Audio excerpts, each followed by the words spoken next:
Welcome, everybody. Welcome, welcome. We'll give folks a couple minutes to roll in here.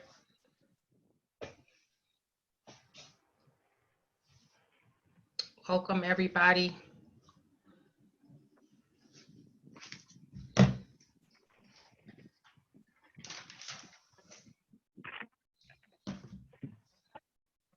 We're gonna start in about 5 minutes. We'll let people roll in and get situated. If you're new to joining us on these webinars, welcome. We communicate on the chat box.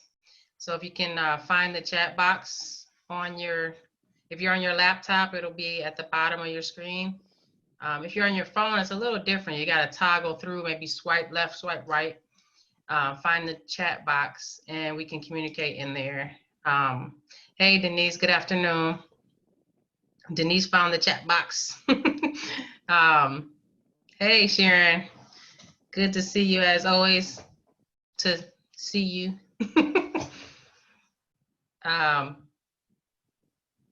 Hey guys, okay, I see you. Good, good. Yep. So if you're just joining on, hey Pat, that's Pat. Oh, hey.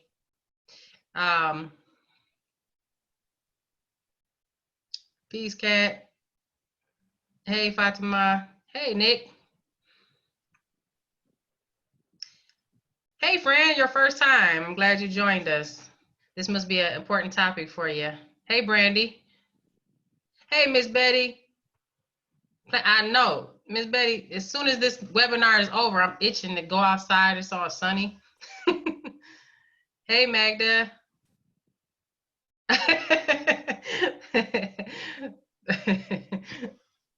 That's funny, Magda. Hey, Zora. Okay. Yeah, we're getting up there. I think most people are rolling in. Give people a couple minutes. Hey, BL and Angela. Give people a couple minutes to roll in.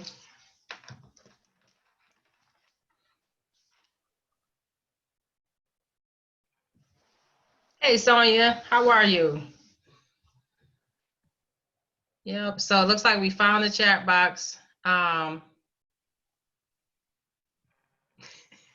You see Nicolette said hi, Keto? Yeah, I did. I was just about to reply. Okay.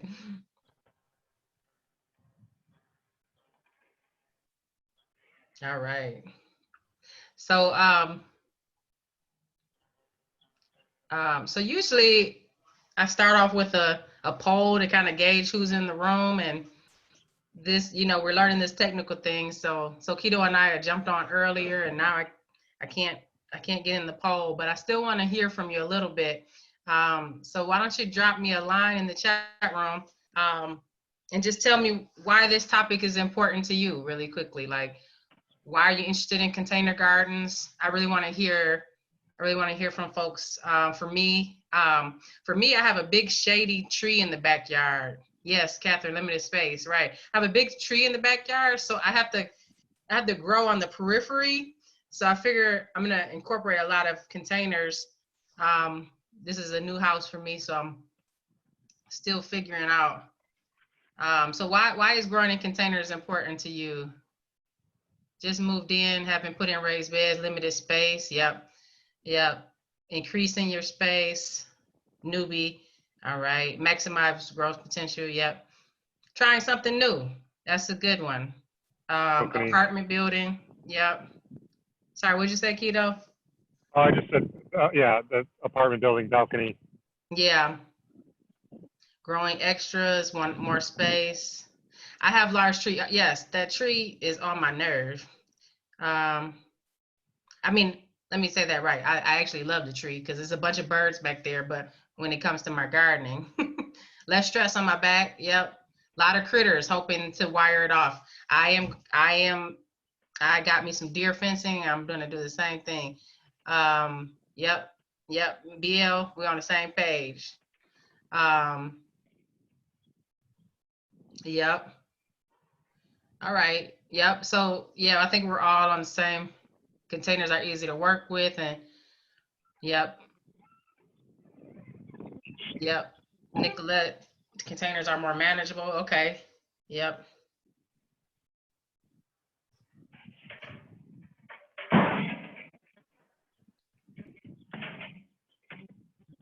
Okay. Well, I think we have most participants on the line. Um,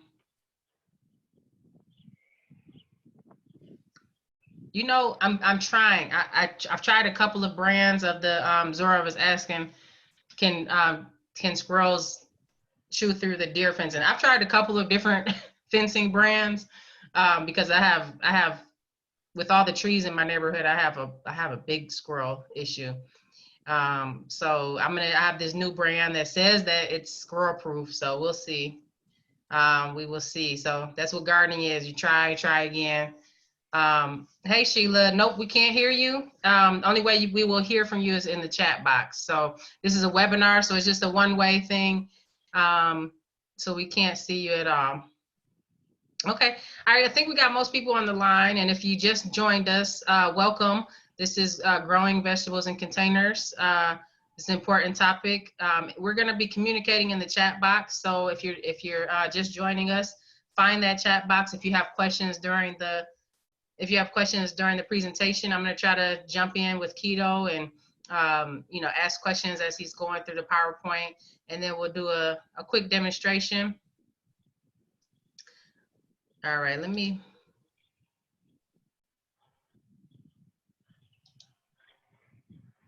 all right.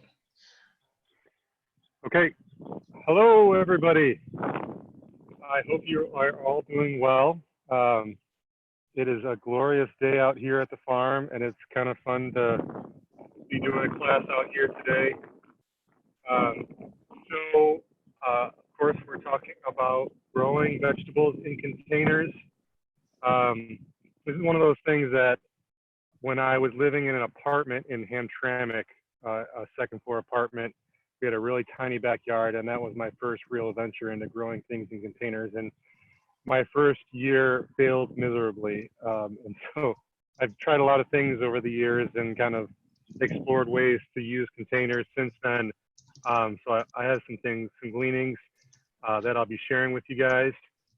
As always, we want to acknowledge the wisdom in the proverbial room.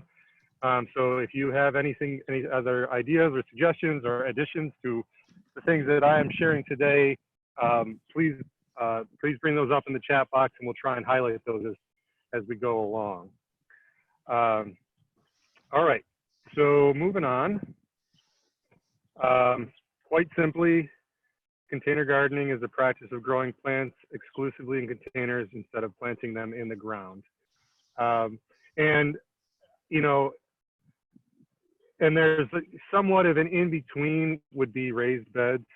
In theory, in a sense, raised beds are containers, but because it's covering a larger footprint, it's a slightly different animal, and you can still use topsoil in raised beds, whereas in containers that wouldn't be a recommendation. I'll get into that a little bit more.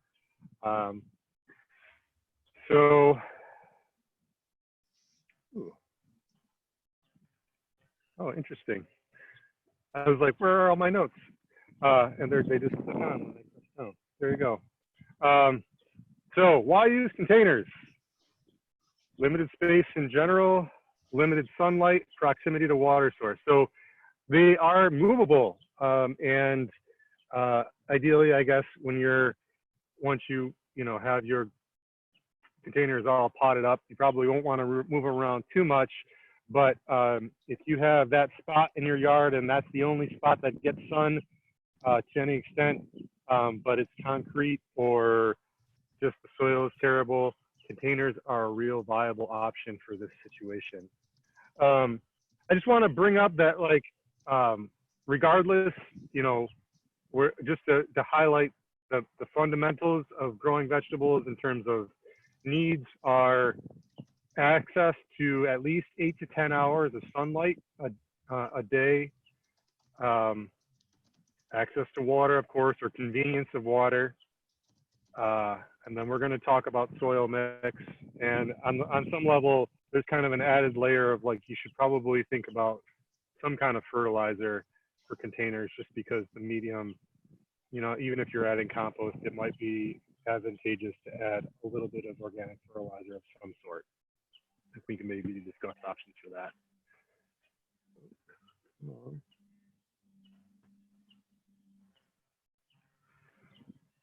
You're dealing with contaminated soil.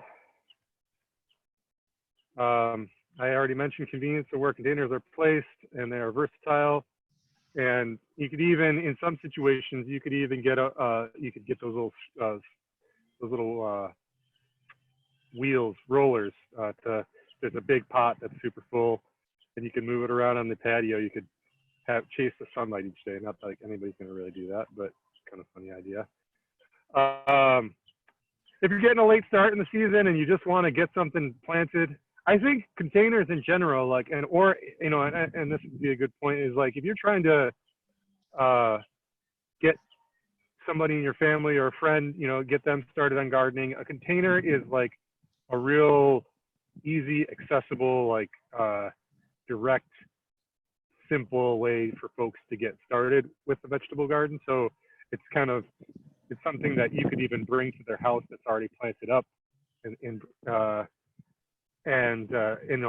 it's somewhat self-contained.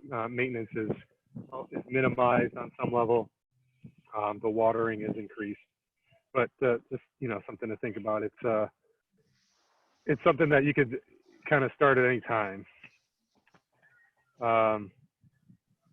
Also, a really great activity for children, for similar reasons.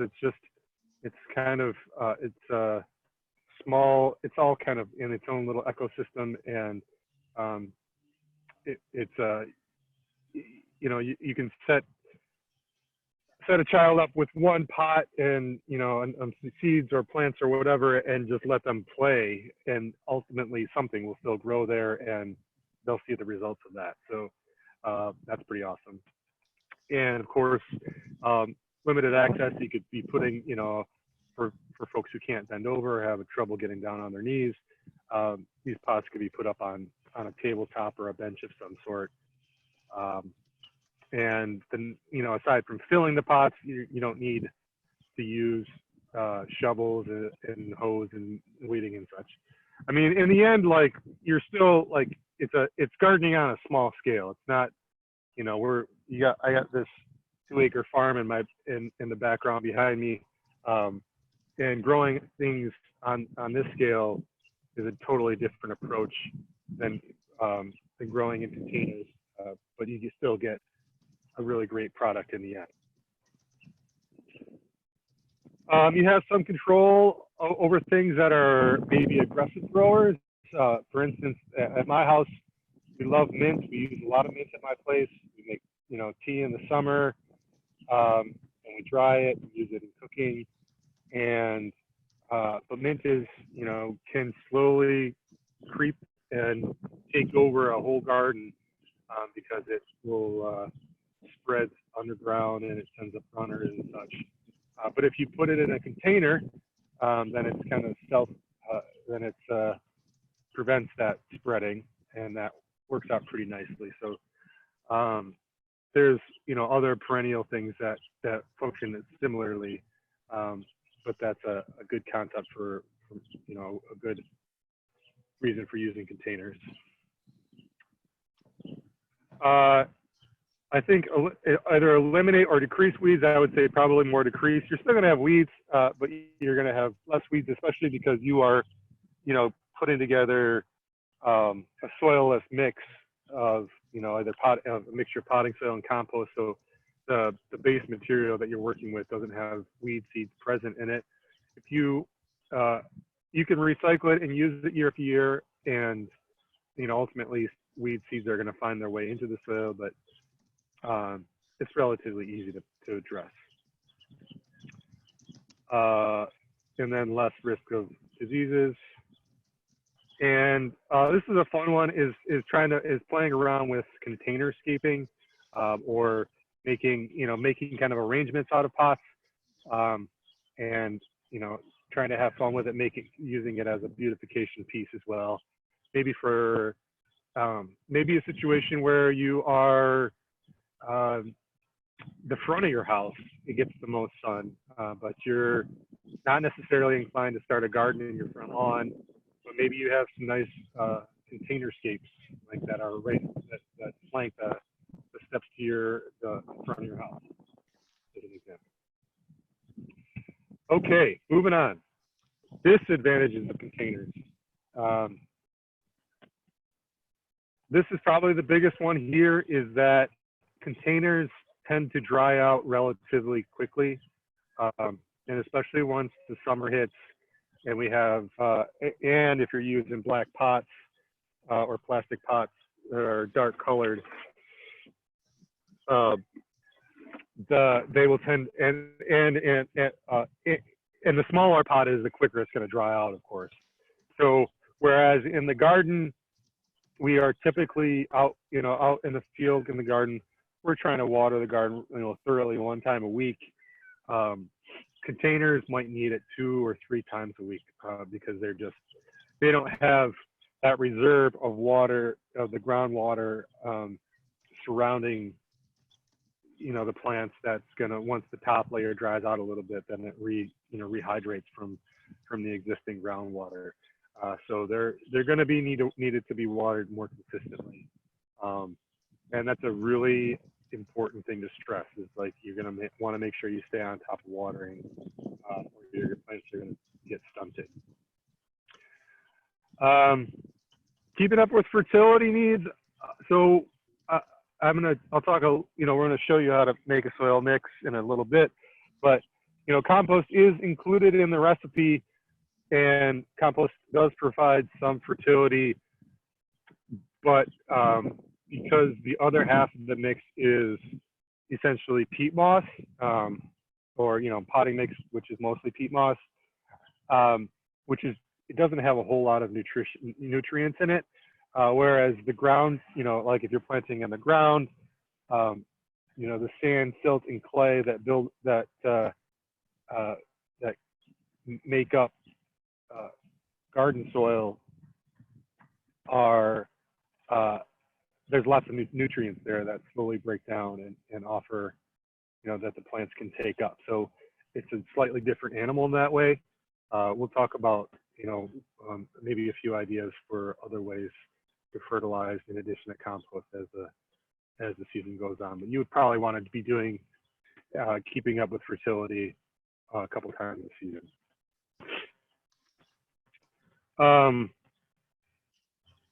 Just limitations on how much, and this is one of those things to think through in terms of like, what are your priorities?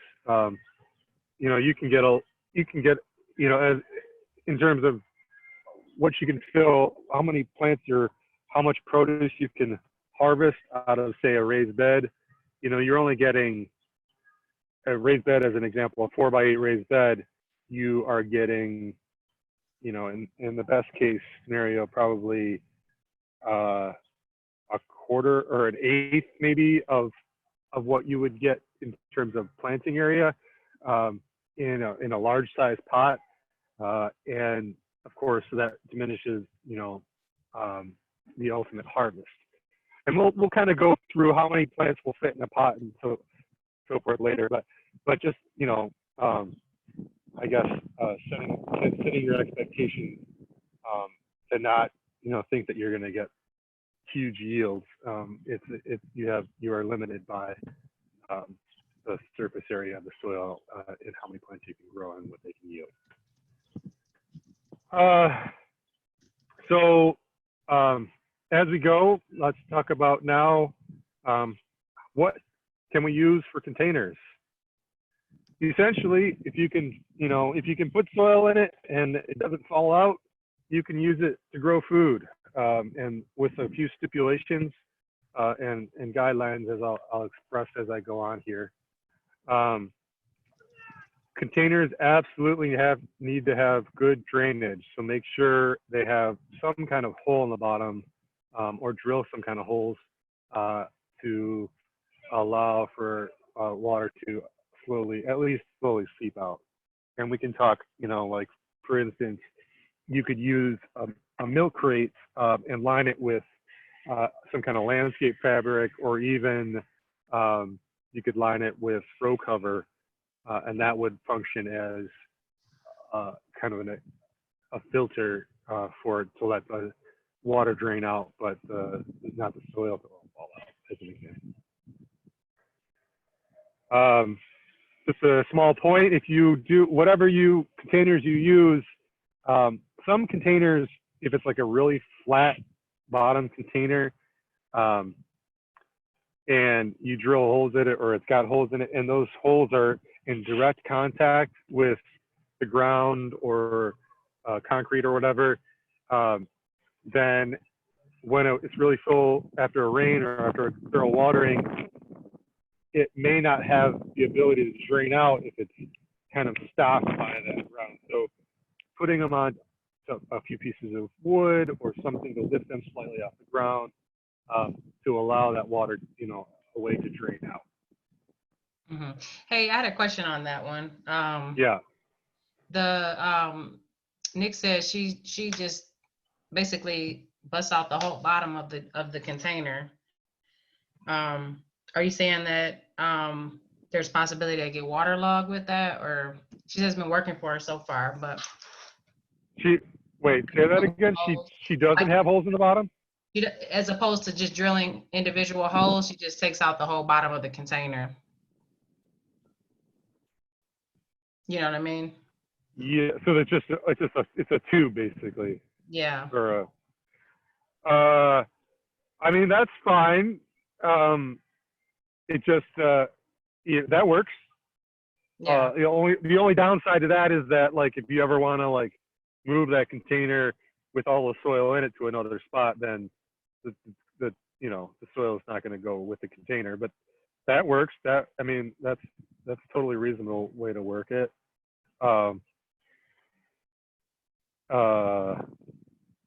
Did you have another comment? What else was the second part of what you said? There's a couple questions stacking up here. So yeah, let's take a minute. Yeah, so so what are your thoughts? I see you're talking about like the toxicity in the containers themselves. Halima says, are there any containers that are just like flat out dangerous, like thinking about like BPAs or plastic or non-food grade containers? Also thinking about like varnishes and things, paints and things like that. Can you speak to that a little bit more? Yeah, sure. If it's a reused container, and you know that there was chemicals stored in it before, then I would be cautious. In terms of like BPAs and plastic and stuff like that, I'm not sure. I don't know of evidence that absorbs into the soil and into the plants. So, and I haven't done research on that, so that it would be worth looking into. But I mean, people have been growing. I've never ever heard anybody like raise any concerns about that, but it doesn't mean it's not worth looking into. So that's something to explore. But I would just say generally, I don't think it's an issue.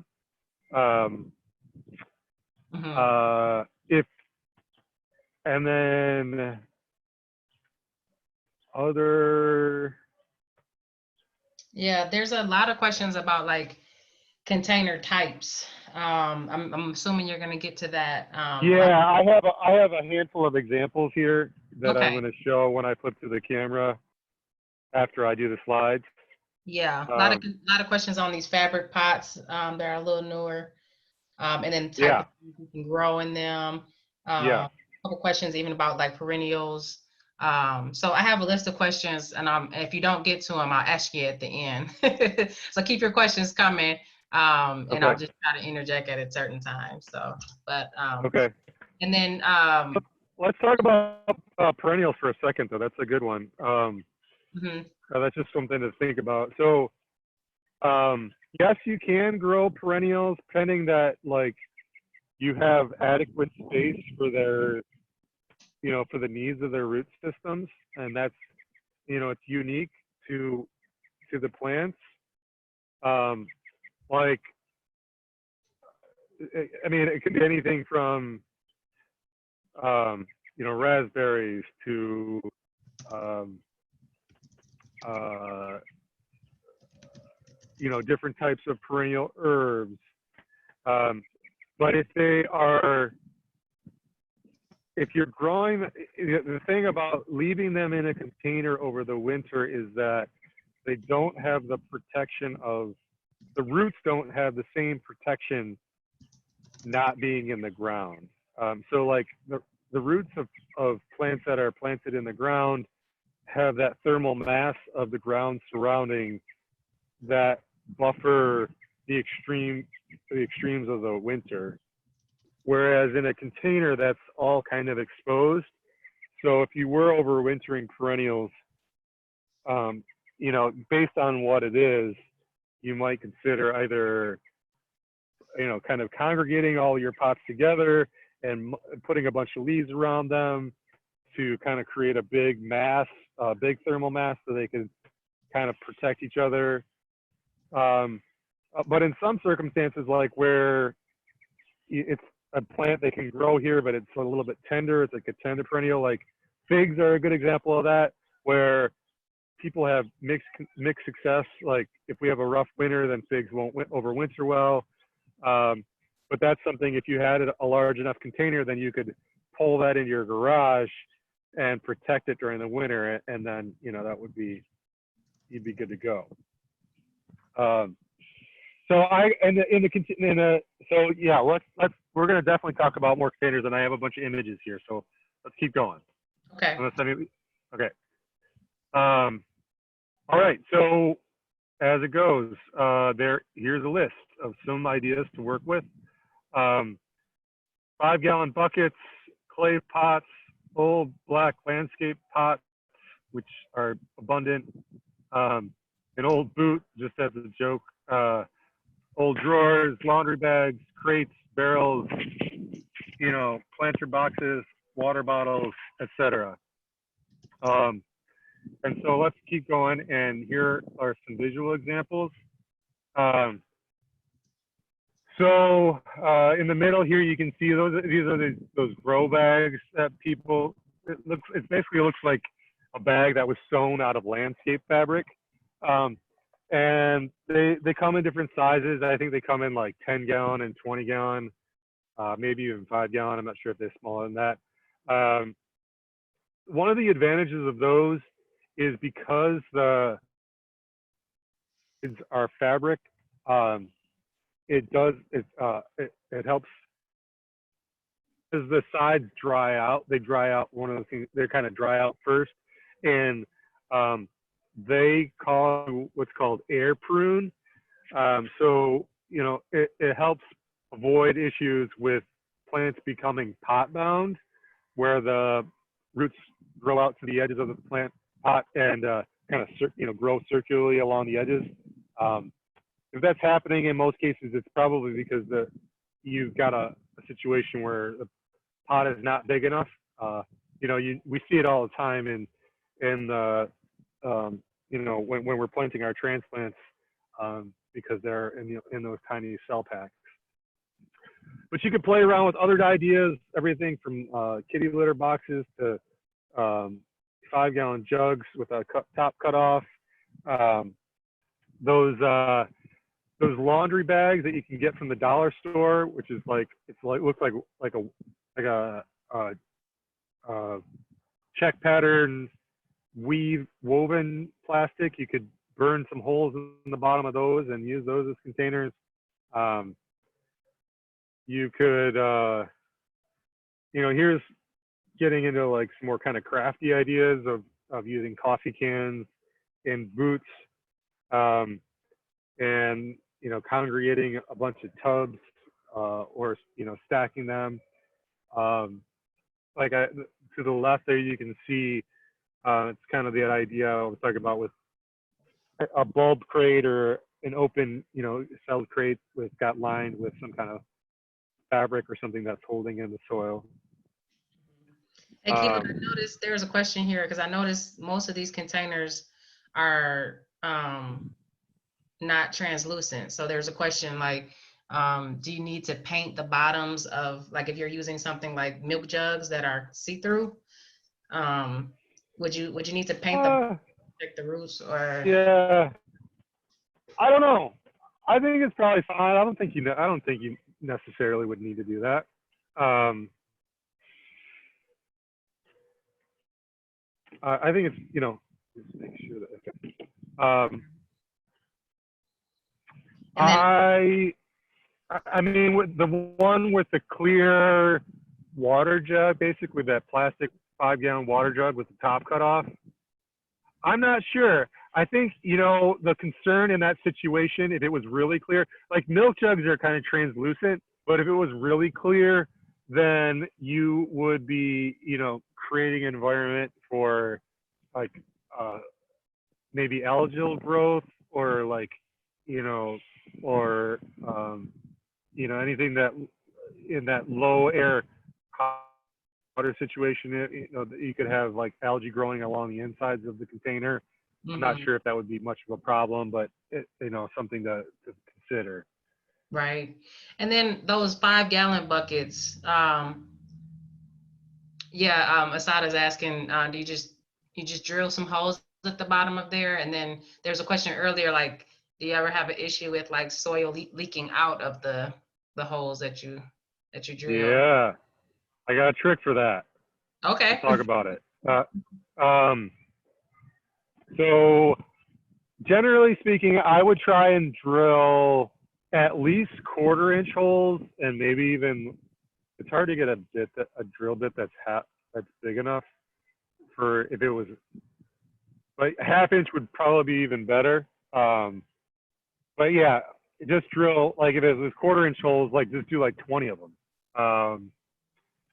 And if it was plastic pots, I mean most of those usually already have holes in them, but you could even use a razor blade. Um, but yeah, so we'll talk about drainage stuff. Um, okay, so I'm gonna keep going here. Nothing I really want to highlight on that one. These are just different ideas. This one in the middle, I think is kind of genius. The kiddie pool is kind of an instant raised bed. Um, it's kind of shallow, and we're going to talk about because shallow things you can if it's a shallow that's at most 6 inches of soil, so that may be reasonable, but like in some situations we're growing in things that only are 3 or 4 inches deep, like play around with, like say we're trying to convert a dresser drawer, that would work, but like if you wanted to grow carrots in there, that's probably not a good idea. But a shallow rooted thing, which we'll talk about, like lettuce, for example, would probably be just fine. Okay, I want to keep going here. Are you gonna give some tips on like the pot size, Yeah, like kind of what you're yep, saying? Yeah. yeah, There were a couple yeah, questions in here about that. yeah, yeah. That's next. Um, just a next slide here. A few tips or things you can play around with. I already mentioned the moving around on dollies. That could be a way to move larger containers that are already filled around the garden as you're figuring out the best spot to position them. But this one at the top is you can make kind of an automatic waterer by placing a 5 gallon bucket inside of another one, and as it, like and overfilling it, where there's some residual water um, in the bucket below, uh, and then you take some string and put through a few of the holes going into the water below, and kind of line them up so they can act as a wick to pull the water up into the pot. And as it dries out, it'll tend to suck up that water back into the main pot soil. Okay, so I'm gonna keep going here. Plant requirements. So any container needs to be at least 4 to 8 inches deep based on the root needs of each plant. And I'm going to get into the plant needs in a minute here, where I got them categorized in the slides, which you guys can reference later, because you'll make sure you get that as a PDF. Make sure you got some way to get good drainage, water and airflow in the soil, so roots breathe and not develop root rot. Access to adequate light, as I had mentioned earlier, you want 8 to 10 hours of sunlight. Some kind of continued fertilizing, whether that be another top dressing of compost throughout the season, or some kind of organic fertilizer like worm castings or fish emulsion. You can get granular fertilizers at a lot of the hardware stores that are organic, like a 555. Inspect plants regularly, and that's that. Okay, and then moving on.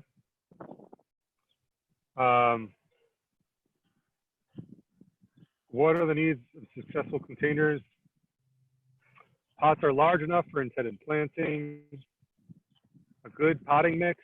So look for a soilless potting mix, such as Sunshine, which usually contains moss or perlite.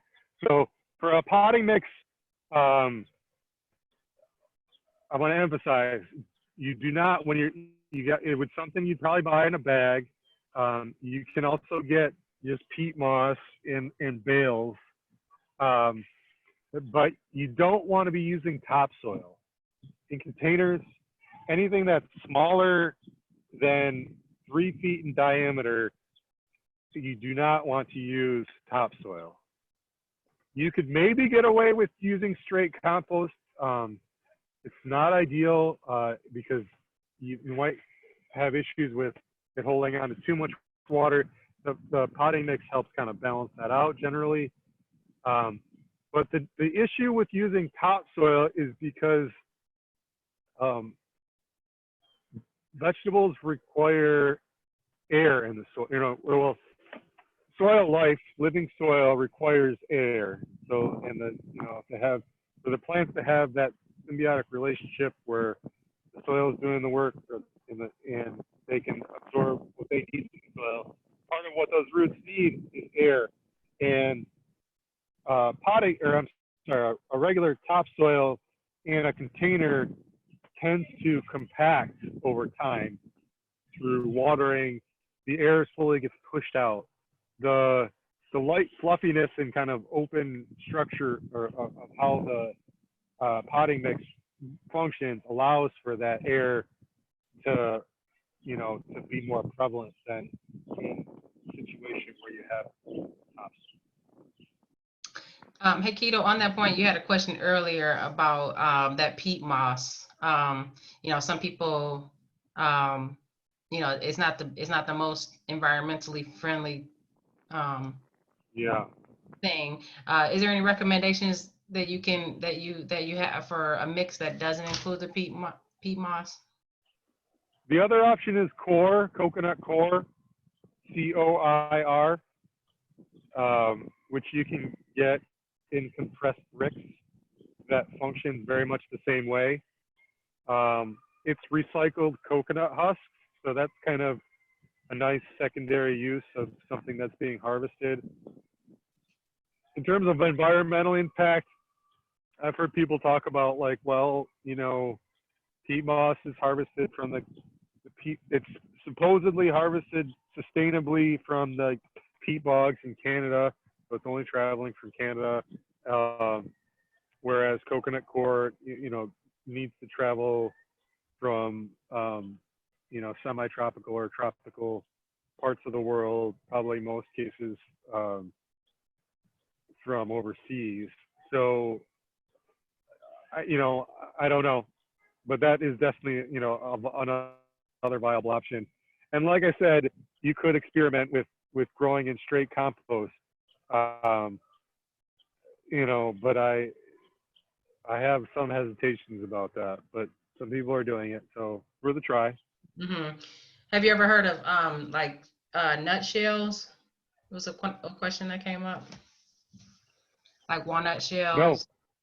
Yeah, I haven't heard of that either, but let us know how it goes. Let us know how it goes. yeah. Okay. Any other questions? No, we can keep going. Oh, Melanie said, can you just reiterate what was your hesitation about just straight compost? What could be some of the, I think you said it was kind of heavy. Could be. Yeah, that it holding on to a lot of water and um, maybe becoming anaerobic is a possible risk. But if you're managing your watering, like not watering too much, um, you know, uh, I would say I wouldn't discourage you from trying it. I would, I, I think that the mix with the 50-50 with potting soil is more ideal. But if compost is your most viable option, then go for it. All right, moving on. As I mentioned, don't use topsoil. Making sure, I mentioned this earlier, make sure that you're, staying on top of a good watering schedule. And then I had mentioned earlier about fertility and sunlight. Okay, but now we get down to some of the nitty gritty of what works. Um, and before I dive into this, one thing that is to keep in mind is we use is pay attention to good spacing practices. Make sure that you are either referring to the spacing that we recommend in the plant distribution instructions that we hand out for hot crop and cold crop, or use the plant spacing recommendations from sources like Johnny Seeds or other seed catalog companies. I think because this is a tool that often beginner gardeners, end up using, one common pitfall for beginner gardeners is to see these tiny and get really excited and try and pack a lot into a small area, or is similarly try and plant a lot of seeds in one pot. And those things will grow for a minute, but then they'll get to a certain size and they'll be stunted because they're competing for the resources of of space and nutrients and water and so forth. So pay attention to those spacing guidelines, and that's essentially how this categorization works. So I would say that these are probably some of the best performers for containers here. The common thread between all these crops is that they tend to be shallow rooted. Their roots don't go super deep. So these are ones that actually could work in a situation where you have a shorter pot, like like a drawer, like I had mentioned earlier, or a box of some sort, where it's only 3-4 inches deep.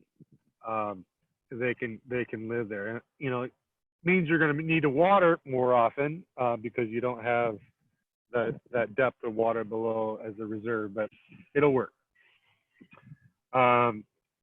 So this is kind of the A list for containers, so to speak. And these also, I would say, is like a good reference for containerscaping, because if you have a large enough pot, none of these things grow that huge. And so if you wanted to be creative, making a design or something that's aesthetically appealing, reference. Okay, so moving on. Root crops. Uh-oh. How's telling me the internet connection is unstable. How are we doing? Are you still seeing me all right? I see you. You're a little bit in and out here and there, but we're doing fine. Okay. Please just keep me posted on that. Okay, so this would be anything that's got, if we harvest it for its roots, you need to have a much deeper pot as your base. And in a situation with like potatoes, for instance, you could actually set up a pot with potatoes where you start the potatoes in the bottom of the pot with just 3 or 4 inches of soil, and as they grow up, you continue to add soil on top of them. So trying to maximize the capacity of the growing of the potatoes, similar to how you would hill them in the field. But yeah, for anything that needs those roots, you of course need to have below ground real estate for them to work with. So this is, you want to have at least a 10-inch deep pot or deeper, 12, 15. And I'll show a few examples of those. Okay. So those big pots, I'm sorry, plants that get big, and these are plants where you want to do one pot per and one plant, and most of these things would need at least a 3-gallon pot.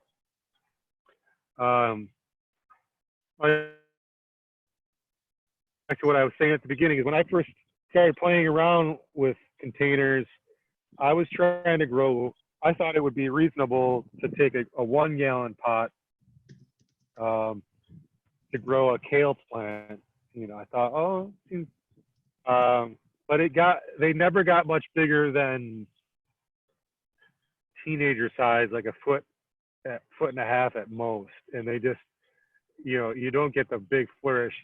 And if you've seen, if you think about it, if you've seen a really good, healthy, mature kale plant, it gets a good 3 feet tall, and the canopy of it gets probably 3 feet wide. So you got to equate that to, like, there's got to be, some good roots below that are able to support that. And so you want to create the good space for those roots to be able to thrive. And there's an asterisk here to note that some of these things are heavy feeders, and they're gonna you'll get a larger harvest, or like for example with cabbage and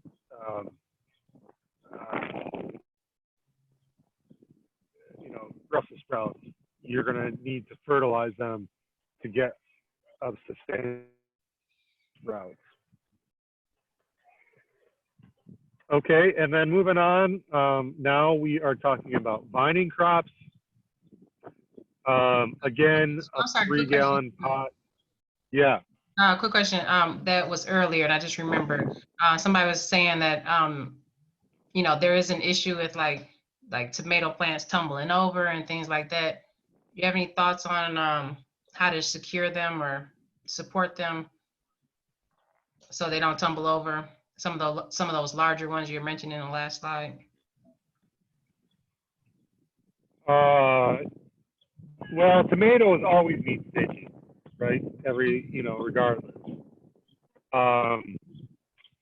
So you need to figure out, some way to stake it. You don't have the benefit of the security of the ground like you typically would with a, just putting a stake inside of a pot. If the tomatoes get really heavy on there, it's going to weigh on it and pull it this way or that. So you could do tomato cages, probably would work out reasonable for pots, or using some kind of caging system or chicken wire. would be a good reasonable support system, or if you had the ability to put a stake in the ground just outside of the pot, that would be another option, or up against a building or a house and a stake, somehow that way. So those are a few ways to kind of deal with that. Any others? I guess really quickly, is it okay to reuse potting mix from last year, or should you just take all the soil? Yeah. We're gonna get into that. Okay. And then Zora said you're talking about 3-gallon pot. About how deep and wide is that? Yeah. Mm-hmm. I have a bunch of pots here, and I will show you. Okay, thanks. Yeah. Wow, there's spiders all over the place. Okay, so so vining crops, again, similar to the last list. It's this is just categories all together, but these are again plants that need a lot of space. This is something where you would still let these trail along the ground, but the roots would just be inside of the pot, unless it was pole beans, I guess, or cucumbers. I'm sorry. I guess I take that back. You could trellis things like winter squashes or pumpkins or watermelons or cantaloupe. You just got to be a little bit more creative.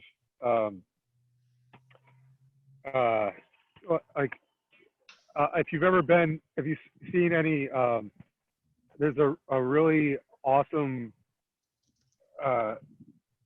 Bangladeshi gardening community in Hamtramck, and if you can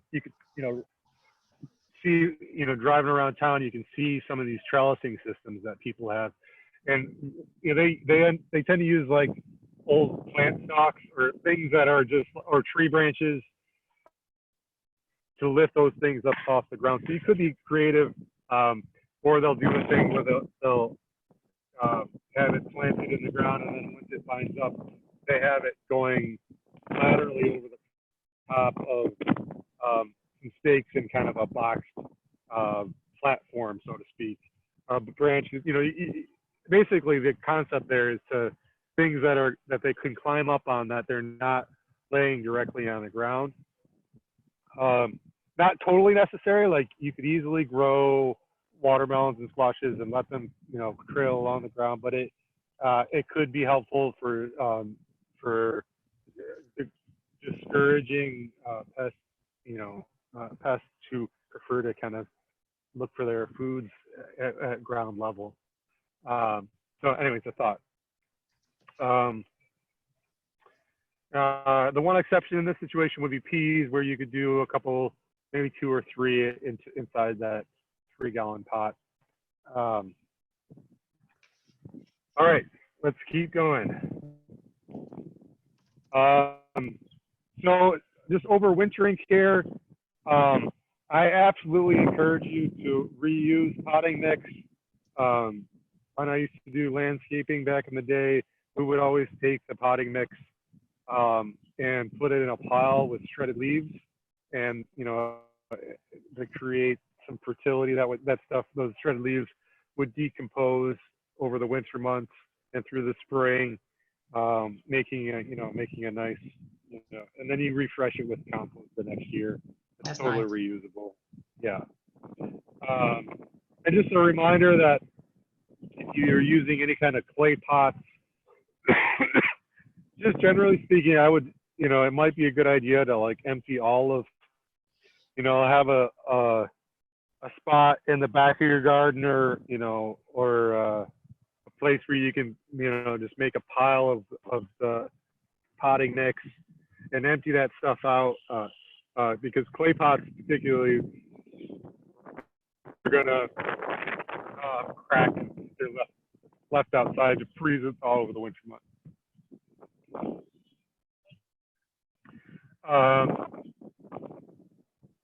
Okay, let's keep going.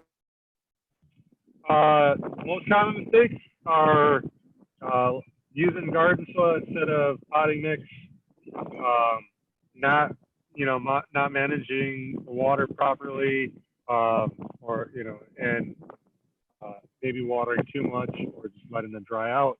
One thing to note is that if containers do dry out, you should pay particular attention on re-wetting them.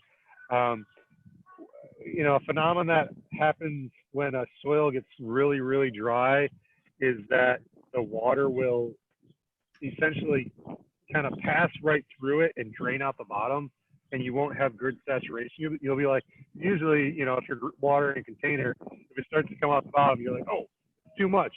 Time to stop watering. Well, in this situation, you have to wet it a little bit, let it saturate in, and then wet it again to like get it to absorb into the entirety of the soil mass.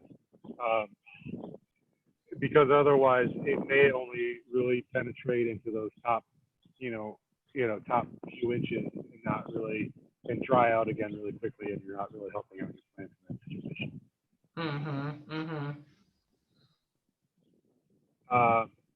Okay, so now let's move on to, I'm going to a little bit of demo.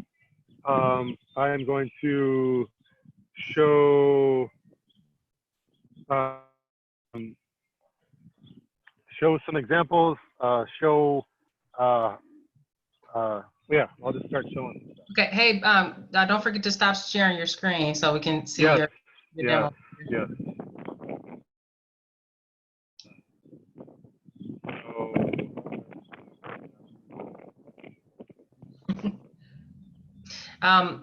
While he's transitioning there, you guys can keep the questions coming in the chat box. We'll keep going. He's going to transition to let me make your screen larger here. How's that look for everybody? Okay, boom. You can keep any questions coming. Tony said, this container class is on fire, Keto. All right. That made me smile. Yeah, thank you. Okay, well, let's just, mostly I described a bunch of stuff we had at the farm. But let me just start by saying this is an example of a gallon pot. This will work. I would say the only thing that this will really work okay for is those things on the shallow rooted list. Otherwise, it's, or like, if you're just doing an activity with youth or something, yeah, you could play around with these. It's, it's kind of an easy peasy. And they're everywhere. But did you drill extra holes in those? No, I mean, there's a ton, you can see there's a ton of holes in those. Yeah. Yeah. Okay. Most landscape, if it used to have plants in it before, then you probably don't need to add more holes. This right here is this is a 3-gallon pot. Okay. 5-gallon bucket, 3-gallon pot. Okay, I know that was a question earlier. What does that 3-gallon look like? So there you go. And then you could play around with like this. I have some of these in my garden at home. These are those galvanized metal tubs. Makes me think of my grandma. My grandma's got pictures of me taking a bath in this when I was a kid. You can, but the thing you would do with this is just, drill some holes in the bottom for that drainage. But can you include the pictures? I'm talking about. Yeah. I'll try and find it. It's me and my cousins, all three of us, in a different, and there's like a Polish word for those wash tubs, but whatever. Let's see. So with that galvanized one, there's a couple questions on that, like, yeah, that, what would you fit in there? You know what I mean? Like, how many plants would you be able to hold? Maybe some of the larger. So okay, all right, please go. Okay, so what is spacing for tomatoes?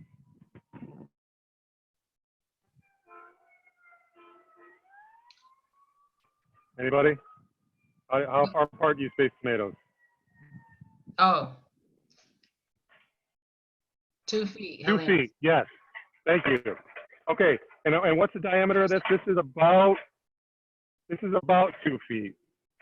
So you're kind of pushing it, but I would say in a container this diameter. Yeah, this is about 2 feet across, right? So you could probably squeeze 2 Yep. as an example, right? So that's the thing where you gotta think about. It's ultimately what's the diameter or what's the surface area and what is the recommended spacing, and that'll help you get to how much you could fill in there.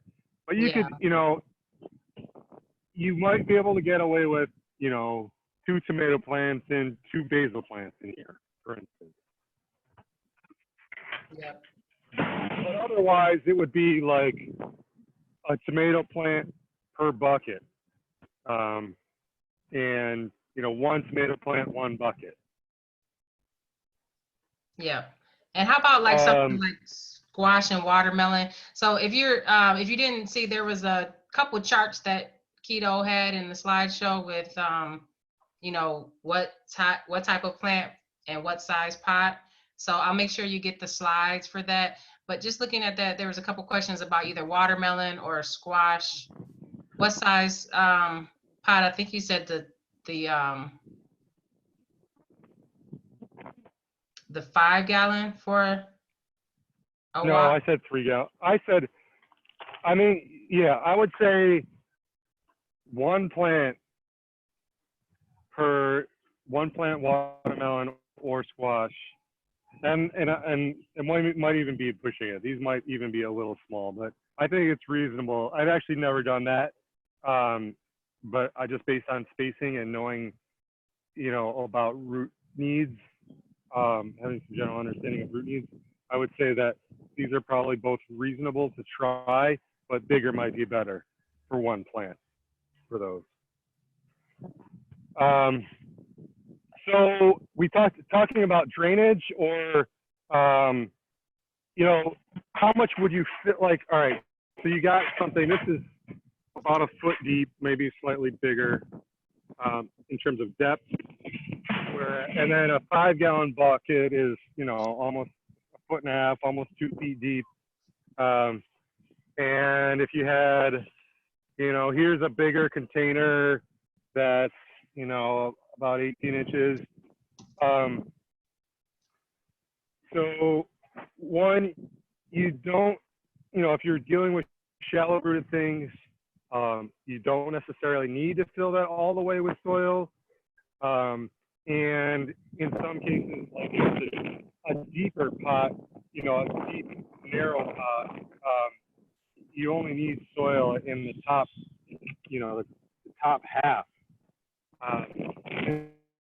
So you can do what I was taught to do with containers as filler is to take the old cell packs from your cold crops or plants or whatever and crush them up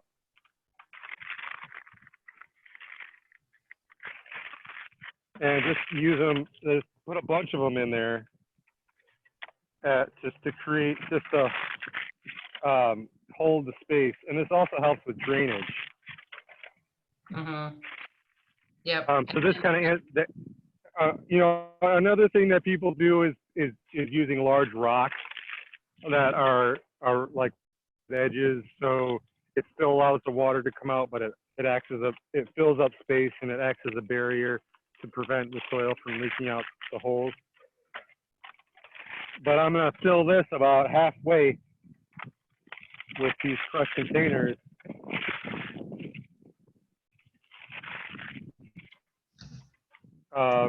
And then I can use that as, and then to put the potting mix on top of that.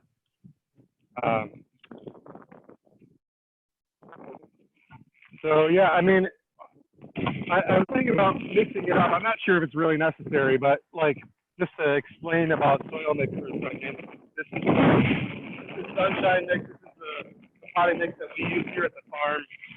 But there are plenty of other ones out there that are just fine.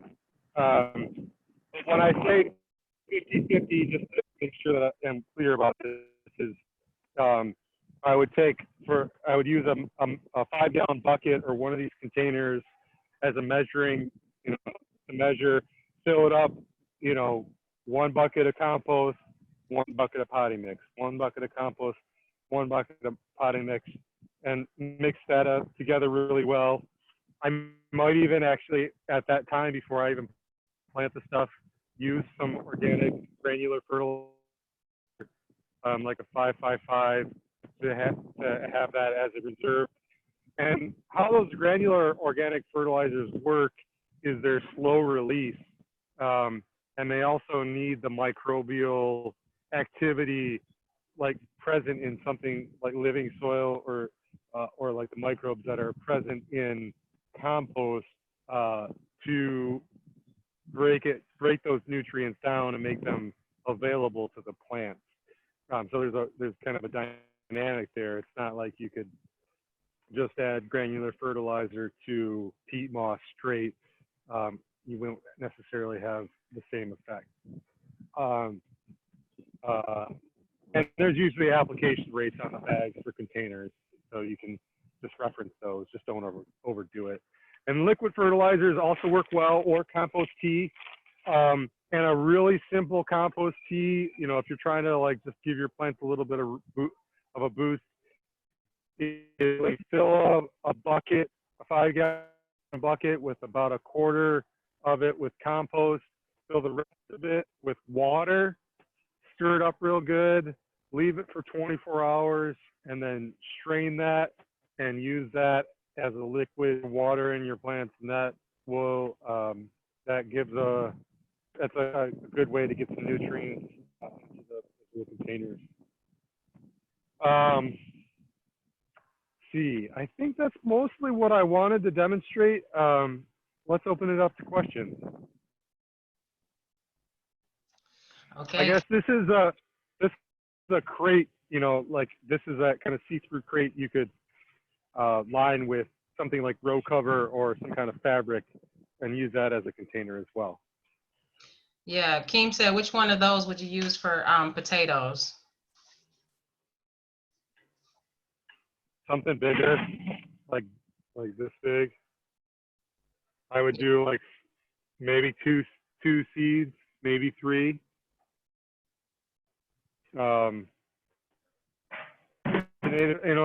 Potatoes essentially need the same amount of space ultimately that peppers or tomatoes use. Yep.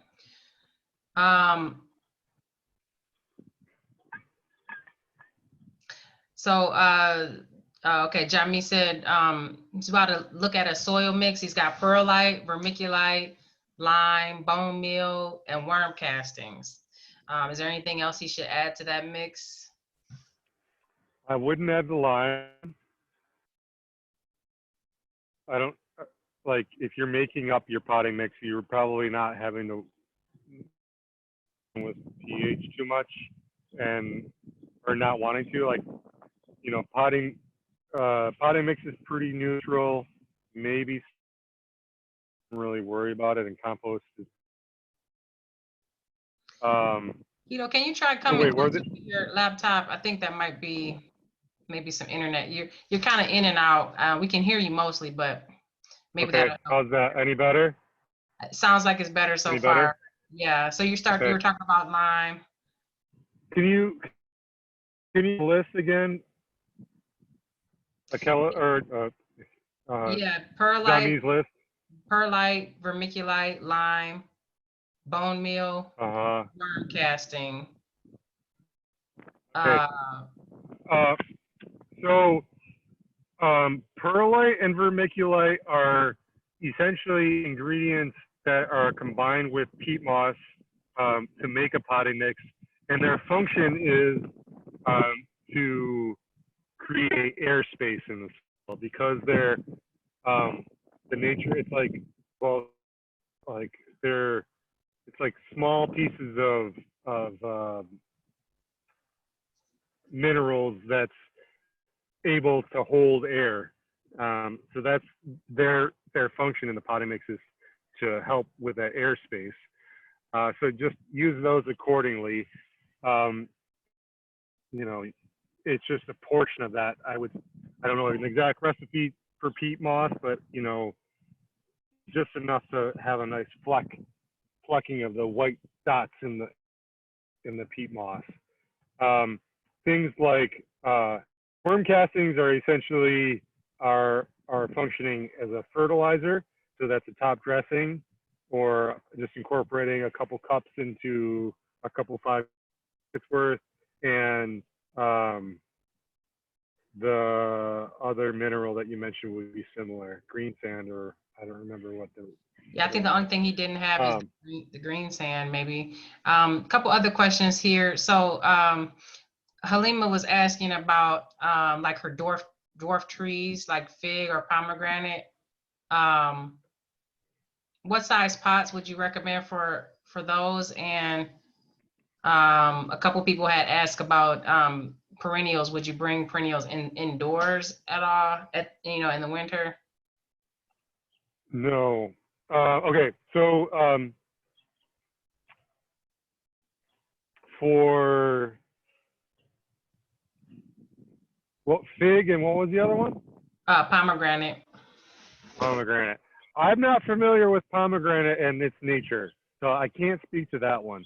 But figs, you know, if you think, I would just do some research on the mature size of these plants. So we know a fig gets, you know, it's like it's a tree, but they get 3, 4, 5 feet big. So they're going to want to have a larger container, a substantial container. I would say at least something like, I think this is like a 15-gallon pot right here. At least something like this, and maybe even something deeper. But I would say probably something that would work really well for a fig would be one of those 55-gallon drums cut in half. Mm-hmm. Probably work out real well. Okay. And then, what was the other question? Okay, so Sheila said, have we passed the frost? Bringing plants inside. Oh, So you don't need to bring perennials inside. I mean, it's hard to generalize with perennials because they're so varied. So there are a few examples of perennials that you might overwinter inside. For example, rosemary would be something that is, you know, you can help. It's a tender perennial here, so you could probably work out that. But like, you're not going to bring your raspberries indoors or your fig tree. You know, most of those things actually need a cold period or are fine with a cold period. It's just a matter of making sure that they don't that they have a little bit of a buffer because don't have the protection of the soil when they're planted in the ground. So putting them in a garage, and that's even a little bit finicky because, you know, you just got to make sure that you're staying on top of them drying out too much during the winter. okay. Hopefully that answers your question, Halima. Sheila said, are we past the frost yet? And I think that was May 11th or 12th. Yeah, it's usually my birthday. Oh. But it came after my birthday this year, which is crazy. Past few years, I know everybody is so concerned about when my birthday is. But the past few years, it's been more like May 1st. So I would say at this point, like, we're planting tomatoes in the field today. Like, we're pretty confident we're not going to have any frost. Mm-hmm. And then is pest control any different in the containers? Any concerns that we should be thinking about with the? Yeah. So pests accumulate, like if you start a garden in one spot that there's never been a vegetable garden there, you're probably your first year you're going to have very few pests. But ultimately, they think this, the word gets out and the pests find you, and and then you have to deal with them on some level. But the first line of defense against pests is always making sure that the plants get everything that they need. They are getting watered on a good schedule. They're not drying out too much. They have enough space to spread out. They have access to good sunlight. They have access to good fertility. If they're doing, it's like us. If we're eating well and we're exercising, we're less prone to getting sick. And pest problems are similar in that way. So if we stay ahead of that, then you're probably in pretty good shape. But if you have had, in this same space, if you had flea beetles or aphids or cabbage loopers, like you are not just because you're growing in a container. So can we talk a little bit about? There's some questions here about like the soil to drainage ratio. There's a question about like adding things like Epsom salt. There's a question about like what things you can add at the bottom of your pot to like the fillers you were talking about. So can we talk a little bit about the drainage piece and I guess what's a good ratio?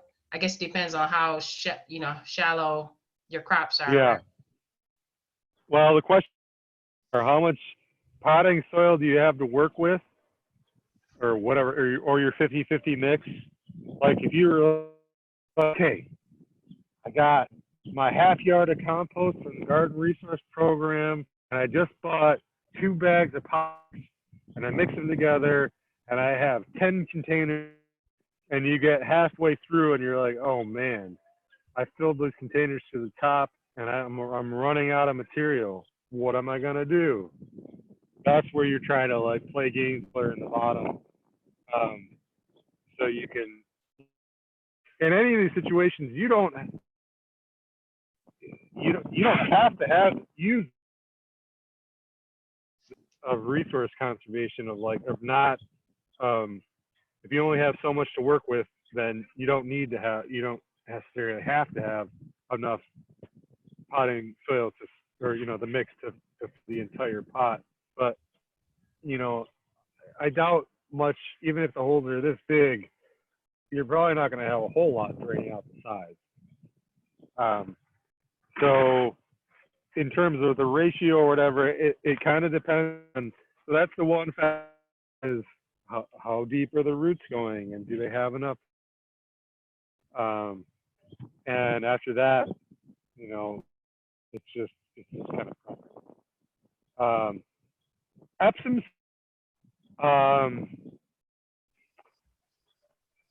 why, I guess I'm not, you're thinking you want to use Epsom salt. I think it was that's something that people question. What's that? I think it was a question about using it as an amendment. Yeah. I guess this kind of relates to the lime, what I said about lime earlier. Like lime is, it is used for nutrient balancing on some level, but I would tend more, those are things, lime in particular are things that are usually used on scale. So if you're using them at all, you're using very small amounts. Like when we use, the organic fertilizer mix that we use for our transplants is like blood meal, rock phosphate, and green sand. And we do, I think a half cup or something for, 2 bags. 10 bags or something. So it goes along. I'm trying to get at. And if you get some of those granular fertilizers, again, I would say on the bag, but just in any way around it, be modest with those things. Mhm. You don't want to get in a situation where you overdid it and your plants are suffering, and it was, just it ends up being disappointing. Yeah. So just a couple questions here. Uh, things we could grow directly in the ground, even if the soil hasn't been tested. Um, we know that the soil labs are closed. Our so if your soil hasn't been tested, we definitely want to use the safe gardening practices. Washing your hands, washing your produce. Right. Take your shoes off before you come in the house because a lot of that is tracking. But there are plants that may be safer if you're not sure of your soil conditions, maybe like fruiting crops and things like that. You have any thoughts? Right. Yes, that's it. So things that don't grow soil, um, and things that a avoid rooting crops just because by the nature of it, like the cracks and crevices, could be for ingesting that soil. Um, but just to clarify, like uh, particularly with lead, it's not so much that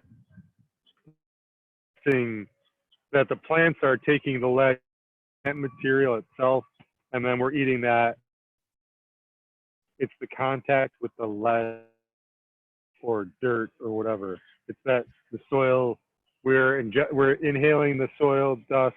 We are eating that carrot that a little bit of dirt on it or whatever.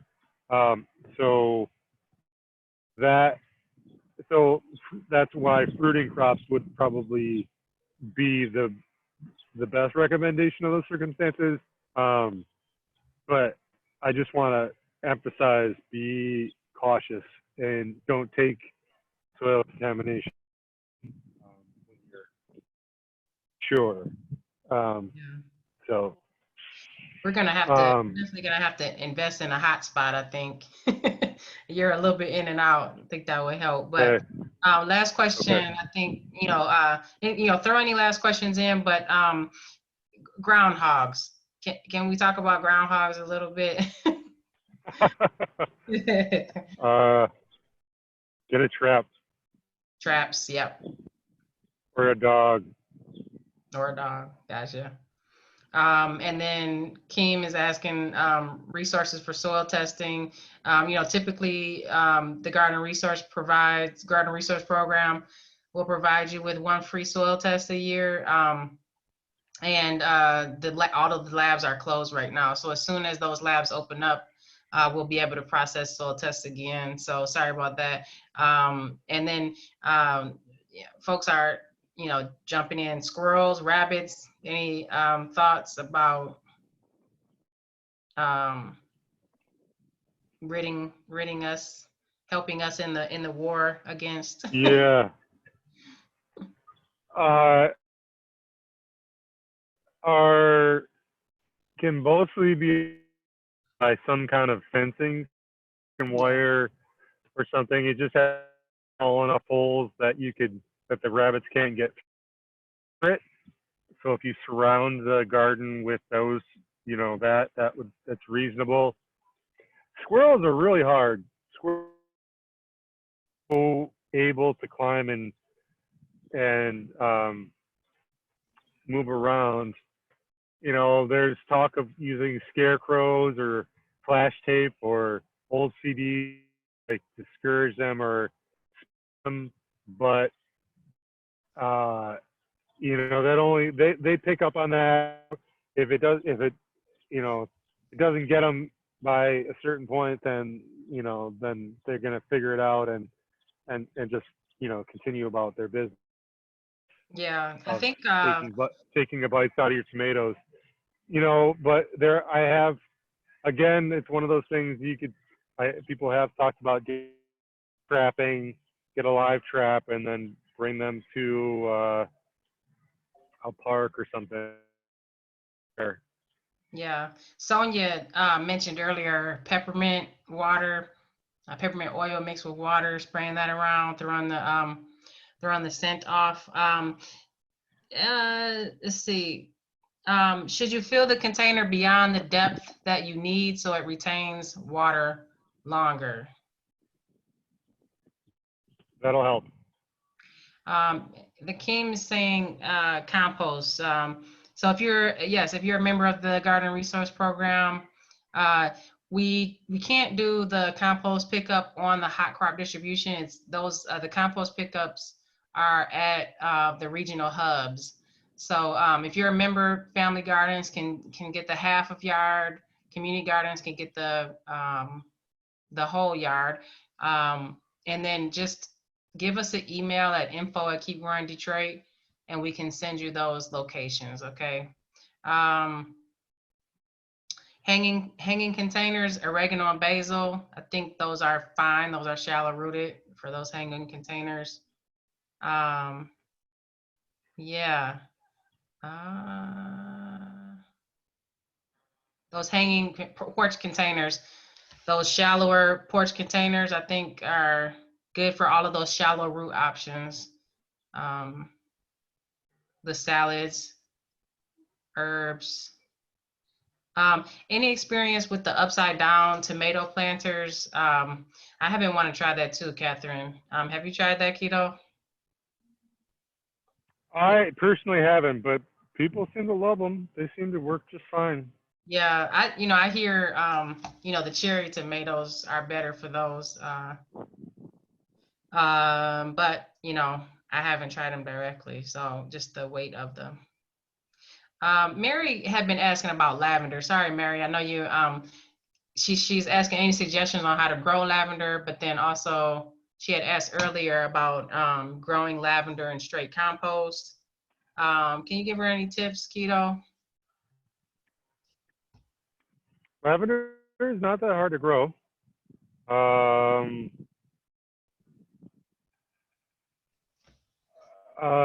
it's so lavender is one of those Mediterranean plants that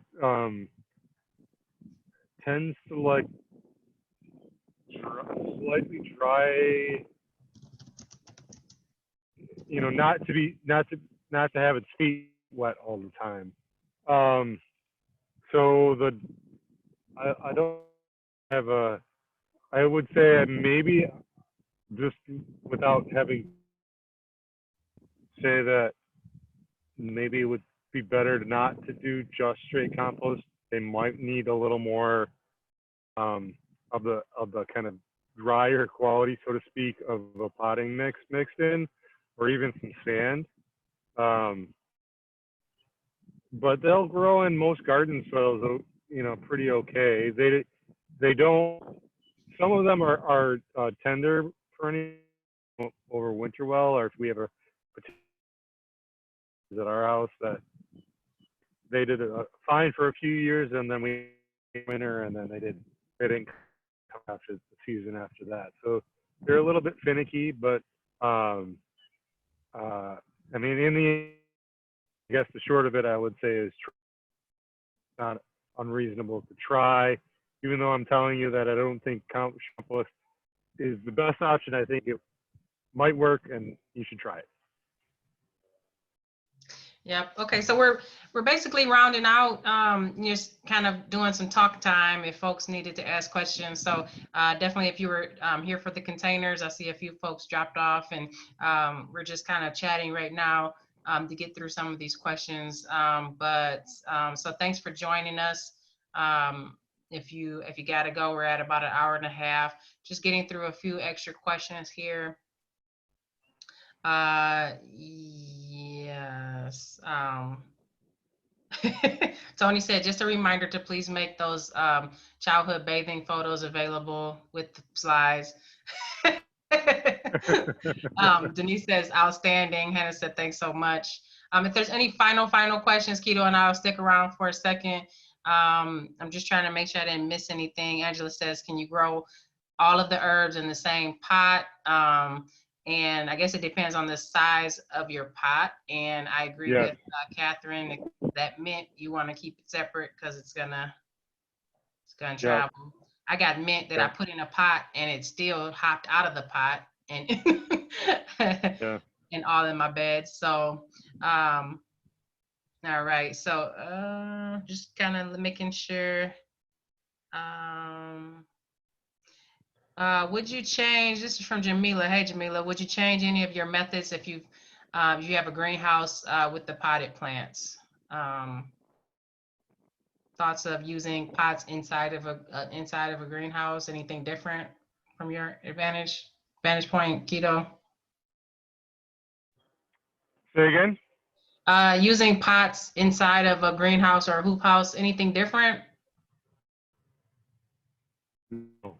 No. Yeah. Um, I mean, aside from you would give everything else in that situation, you're gonna need to water more and all that kind of thing. yep. A couple people say happy belated birthday. Great Thanks, presentation. guys. All right. Well, if there aren't any final questions, of course, I'll follow up with the slides and the Pat is asking about bone meal and blood meal, but I'll follow up with the slides and the recording. And you're welcome to ask questions when we email as well. Would you recommend the bone meal and blood meal? I think you just said sparingly for the different amendments, right? Right. Yeah. So very little. He gave the example when we were doing the transplants. We have a big tub with we use two big bags of potting soil, and we're only using a cup of those amendments. So, and we're using compost. So very sparingly if you're on the smaller scale. The question about the Epsom salt, I think, Dajanaba, what you were saying about the Epsom salt, using it like an amendment, very sparingly. I've heard of different salt having a different reaction in Yeah. soil. Yeah. Why do you want to use it? Yeah. Folks, What are you using it? What have you been advised to use it for? I guess I'm unclear. yeah. If you can expound, heard it was good. Someone had asked about it earlier. If anybody knows, I had Yeah. heard about using Epsom salt to kill, like I have a tree stump that I need to kill. Yeah. So I don't know, you might want to be sparing with that, but maybe we'll do some research and see what's up with that. Anybody have any thoughts on the Epsom salt? Feel free to jump in. Um, Okay, well, we'll go ahead and log off. Again, I'll email you that information. Okay, there, Catherine has a link about the Epsom salt. Thanks for joining us, guys. It's been really great to see you guys every weekend and talk to you guys every weekend through all of this chaos. And you guys are helping us. Hopefully, we're helping you. All right. Any final thoughts, Keto? Nope. All good. All right. We'll look forward to the email. You guys take care. All Bye, right. Keto. Take care, guys. Bye bye.